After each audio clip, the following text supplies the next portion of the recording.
First of all, people want to hear your opinion unless you disagree with them. That's the only thing that bothers me. Like if I would have came out and said, as a black man, if I would have came out and said all the cops sucked, all the black people saying, I love that damn Charles Barkley. So you're always in an awful, awkward situation. But listen, as my grandmother said, I'm going to judge everybody by their own merits, black or white, and I'm going to be fair. And some people are going to agree with me, and some people are going to kiss my ass. And I don't mean you. Real quick, because we got to get to the... I will. We'll get to You know I don't mean you, right? No question. Okay. Collectively, we have to think about the ramifications of why people are in those positions. And I thought that's what was missed. But having his opinion, that's what we're here for. For the rest of the night, you're going to watch basketball. We're going to talk basketball. And that was one of the best moments, because I remember it. It was like, we can have this discussion, and it was like, we're good. We're good. We're still good. And he says, and at the end, I says, you know what, Kenny, I won't use that word again. When there's some issues that we need to talk about, it's important we talk about them. It's important we talk about them in a fair, honest way, and respect each other's opinion. And that's the key. You know, you have to respect other people's opinion, even if they disagree with you. It's almost like the basketball State of the Union. You know, when something crazy, misfortunate, horrible happens, you gotta wait and hear what Chuck and Kenny and Ernie and Shaq got to say about it. On Adam Silver, the commissioner of the NBA, is standing by and joins us now. And the number that always jumps out at me about that night, on March 12th, nationwide, there had been 40 deaths. Not 40,000, 40 in the country. What we determined today is that this hiatus will be most likely at least 30 days. And now when you reflect, as play has resumed in this bubble, you're looking at 175,000. We had the worst things happen in any of our lifetimes. And I just feel sadness. A look inside Atlanta's Studio J, where we normally do Inside the NBA, but we will not be doing that inside that studio as the pandemic continues. Instead, we make do as we have been doing for months now, doing television remotely. As you're dealing with this illness, then we're dealing with a social illness. And it was just the tipping point of people saying, enough. Enough. Just discrimination, day after day, dealing with the same bullshit. Remember why we're here. I can't breathe. I can't breathe. Let's talk about it. There's nothing gonna change unless we talk about it, we discuss and keep the conversation going. Being a parent, being a father, I think that's one thing that my kids will notice as they get older is that, you know, if you don't stand for something, you'll fall for anything. George Floyd's memorial was held today in Minneapolis. This plague of racism, which comes at the same time as this pandemic, demands our attention. It's stressful being a black man. Think about this. We're trying to deal with the pandemic, which has had a horrific effect on black people in general. Now, you turn on the television and you see a cop who has his knee on a man's neck. I've never seen that. A guy have his knee on another man's neck. No justice, no peace. No justice, no peace. It's just tiring being black all the time because it's something all the time. You never get to relax. I'm glad, in a way, that America is seeing close and upfront systematic racism that has been apparent to us for a long time.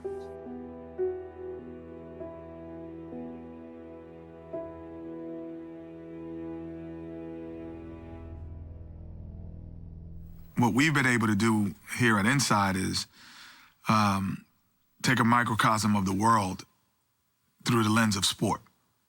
We need to realize that sports are not the most important thing, but they are really, really important. You talk to anybody, they're like, man, sports, the world without sports really sucks. I mean, like, I'm a sports junkie, so I'm biased, but I was talking to regular people like, yeah, man, I need some sports right now. I've had enough of reality. I really have had enough of reality. It felt so good to get back in the studio. It felt so good to walk back inside Studio J and see plexiglass and see this enormous set. Most importantly, to see Chuck, see Kenny, see Shaq, eye to eye. I'd miss those guys. And on this side, we expect to see Shaquille O'Neal. This season definitely gave me a new appreciation from being on the inside. You don't know how much you miss the guys until you're away from them. Hey, way to show up, big fella. Don't try to sneak in here. He's only 7'3". Yeah, come on. There he comes, ladies and gentlemen. Why you gotta snitch me out, Charles? Hey, Shaq, Charles, you were talking, making very good the points. NBA is back? I knew that. I hope that we in sports, all of us, because we're all in this together, that we get to bring them a little joy in their life. There's somebody somewhere in this country need me to pick them up. Studio smells like a big nightclub right now. It counts. You got 3. We all missed each other. We all missed the opportunity to hang out, do what we do best when we're apart for as long as we had been, and not to get to finish up the season the way we always finish up the season kind of left an empty hole there. You can't be calling yourself playoff P and lose all the time.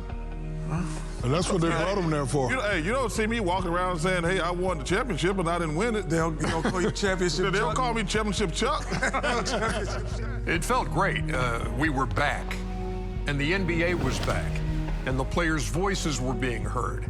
And then, Over the last few days in our home state of Wisconsin, we've seen the horrendous video of Jacob Blake being shot in the back 7 times by a police officer in Kenosha, and the additional shooting of protesters. Despite the overwhelming plea for change, there has been no action. So our focus today cannot be on basketball. Wolf, this is a landmark moment in NBA history and in sports history. Look, if you're saying social issues and sports, keep them separate, look, those days are long gone. Right now, my head is like ready to explode, like just in the thoughts of what's going on. And for me, I think the biggest thing now is to kind of, as a black man, as a former player, I think it's best for me to support the players and just not be here tonight. And figure out what happens after that. Yeah, I just don't feel equipped to do that. And I respect that. I'm sorry. Say thanks to TK. Why? For what? Because he's the greatest producer of all Yeah, time. right. Does it taste like chicken? And Steve Fiorello. Oh, my God. Come on, Steve Fiorello. Listen, an underdog. I really admire what the people do around here. These other people do all the work. Yes, they do. We got the best crew in the world. There's so many people around here who work their ass off. I still have never understood why these guys come in at noon for an 8 o'clock show. That's the stupidest shit I've ever seen in my life. I'm like, yo, man, they can show up at 6 o'clock, turn the cameras on, and go to work. They do not have to be here at noon. You know Charles so well. What is something that the viewer might not know about him? I think the viewer knows everything about him. I think that's what the beauty is of him, is that nothing's off limits. He's willing to be self-deprecating to the amusement of everyone else. Charles, who's the first pick? Let me guess. Allen Iverson. Wow. Are you serious? Yep. Is Michael Jordan not on your list? He's on my list, but I look at the All-Star game. It's a point guard-dominated game. Has the ball most of the time. I picked Allen Iverson. This is not an All-Star game we're doing. Not an All-Star game. This is your greatest team you can assemble. Well, it's too late now. Yeah. Too late. Sometimes you meet people that you've heard about for a long time, or someone that you watch, someone that you view as a legend, and they don't live up to that. But Chuck was exactly what I would think. And I think that's the thing I respect most about Charles, is like that he thinks of this as a big family too, right? And he looks after the people in his family. So it's no secret, I'm a black woman working in sports. Little bit of a rarity at times. Charles has been kind enough. He was nominated for an Emmy a few years ago, and it was a night that we were working on the show, and I said, hey, do you want to go?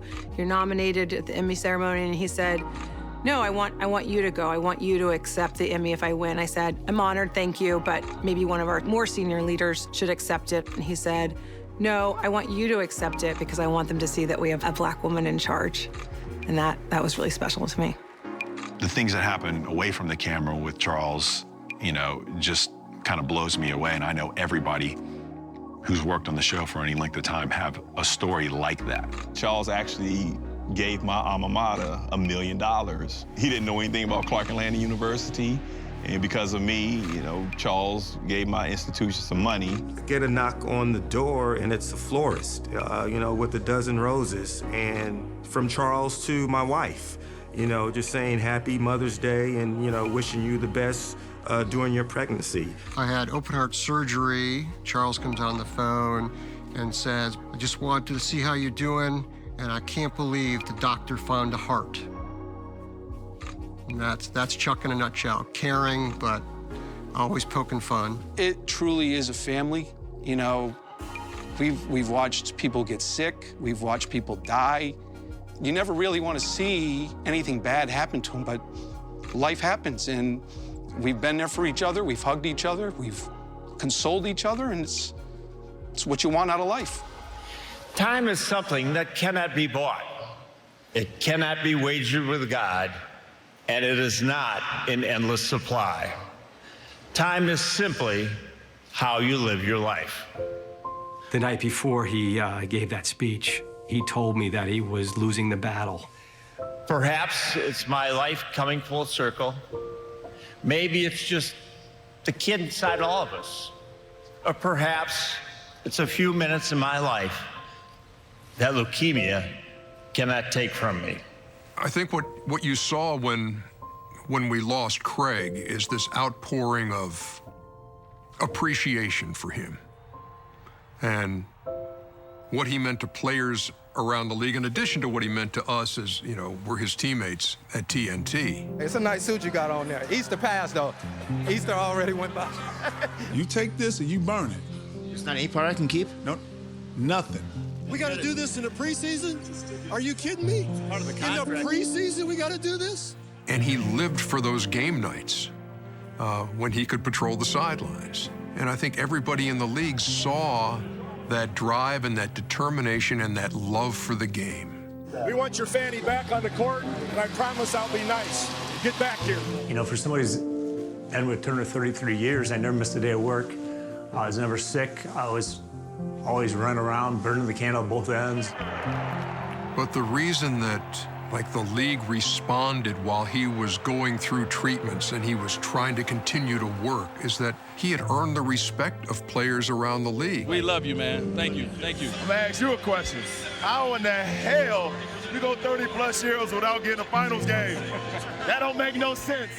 I don't know why sometimes it turns out the way it turned out for me and sometimes it turns out the way it does for Sakes. I don't know. But, As many of you know, today is a very sad day in the NBA. We lost a dear friend and a big part of the league's soul with the passing of Craig Sager.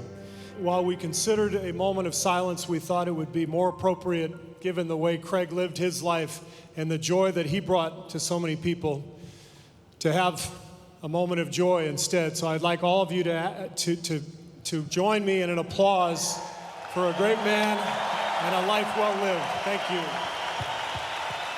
You know, maybe people say, we're the heart of it, like the epicenter is the studio. But what pushes the blood through the veins, that's Craig Sager. I mean, it was a marriage that was pumping life into us. So it was big and difficult for all of us. We admired him. And again, he's the reason why I'm here. And so amid the tears and all the memories we cherish now, we say farewell to our friend Segs and make this humble vow. There's no way to gauge the days we have, no way to know how long. But know this, Craig will do our best to live 'em Sager strong.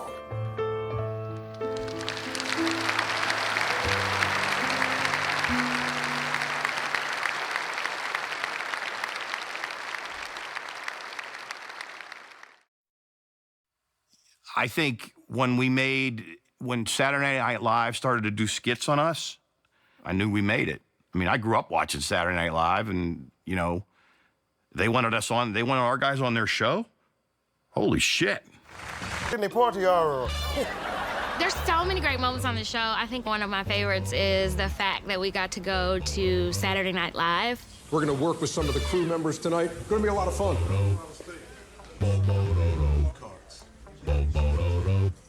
Same floor Jimmy Kimmel's on, right? Live from New York on Saturday night. He couldn't remember that it's live. Oh my gosh. How does he not remember that live? Are you kidding? All right, young man. All right. Go ahead again. Okay, let's With Inside the NBA presented by Kia, because we're coming to you from this iconic location. Studio It's interesting when celebrities or, you know, notable people come to our set when we're on the road.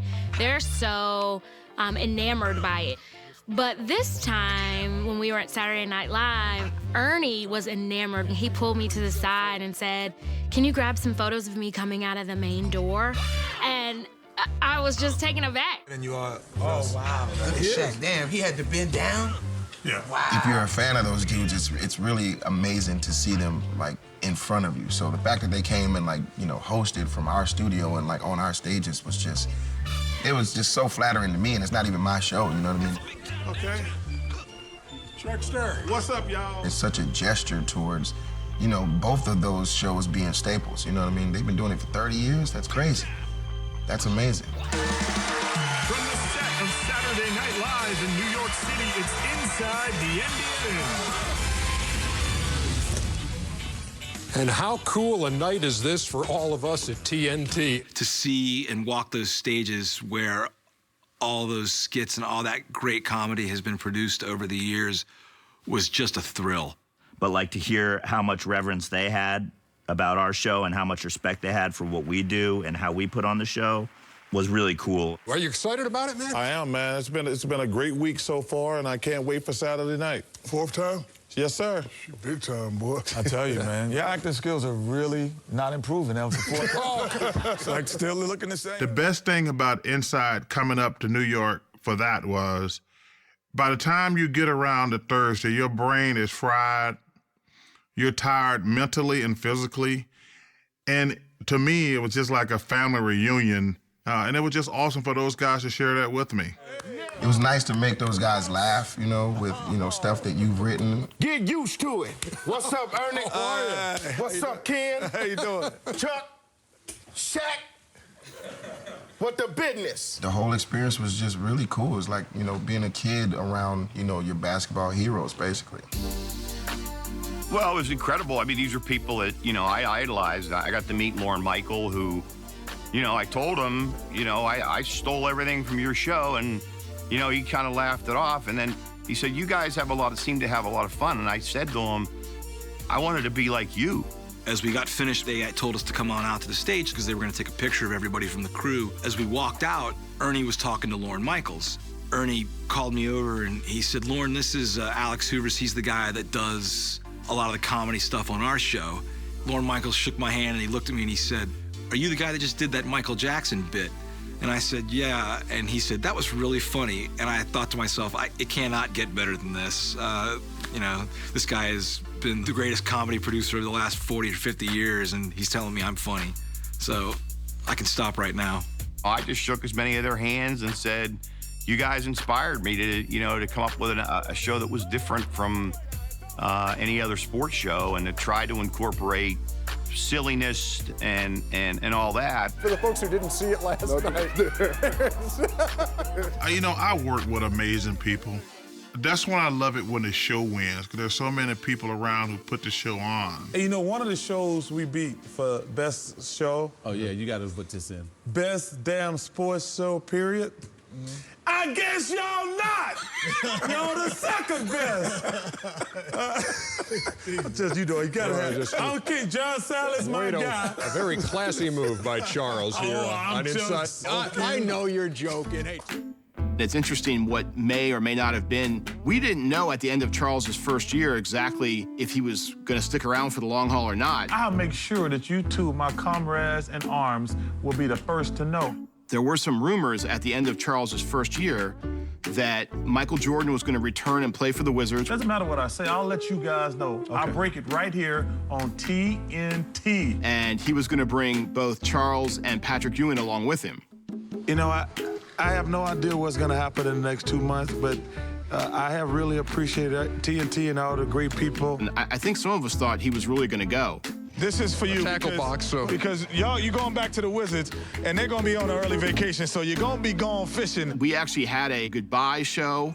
We had a little video montage and a thank you and everything else. It's literally the theme song from Charles in Charge.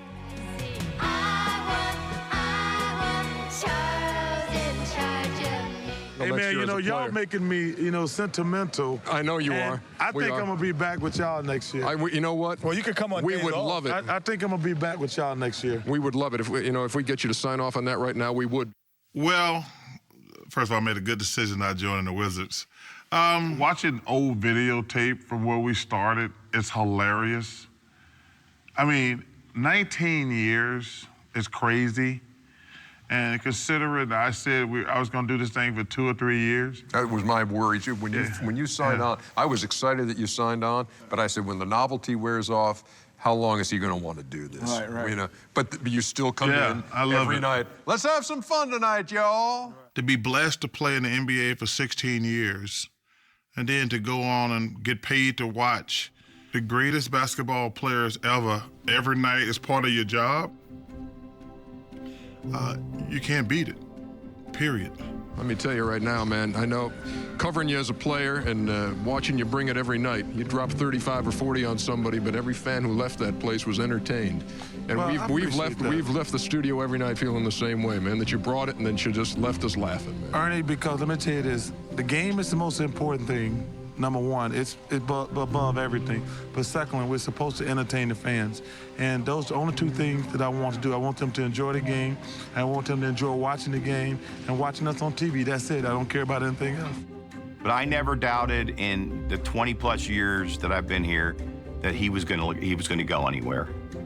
He is full of shit. He loves this job. Listen, I wouldn't work here if I wasn't happy. I mean, I've had a bunch of opportunities to leave, so I guess I'm stuck here now.